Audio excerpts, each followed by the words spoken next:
Za začetek me zanima kratek komentar na sam dogodek in zakaj se vam zdi pomembno in ste si vzeli tudi čas, da ste nagovorili študente, da ste se udeležili? Ker to pač moja najljubša družba.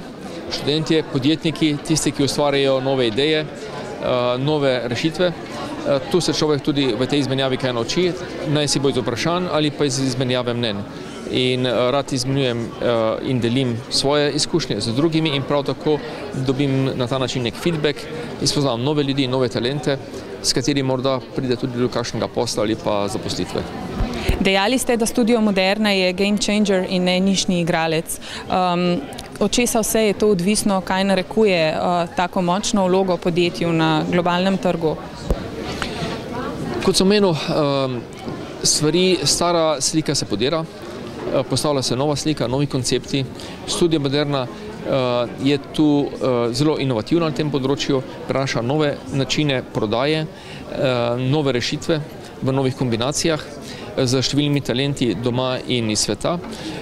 In tu si pač v tem hitro spremenjajočem svetu smo si odrezali en kar pomemben delež trga in še naprej uspešno rastemo.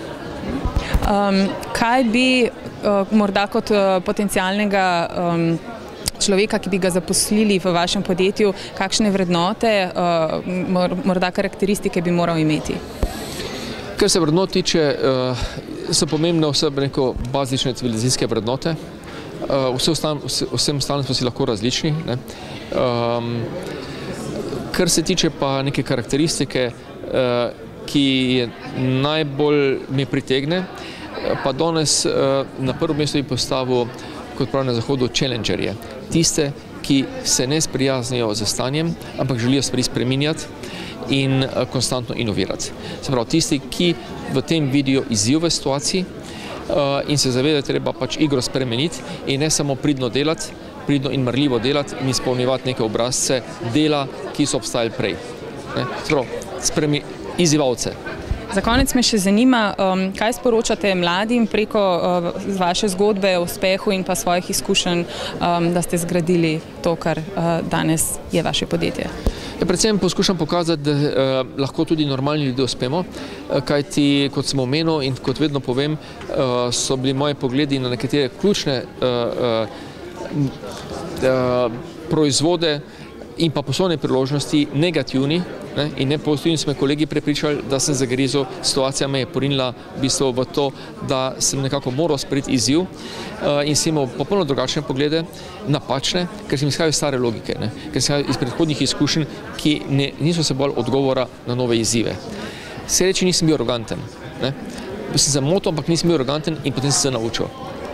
In zato ni treba biti preveč pogosto tisti, ki so uspešni, slikajo to zgodbo o sebi kot vizionarjih.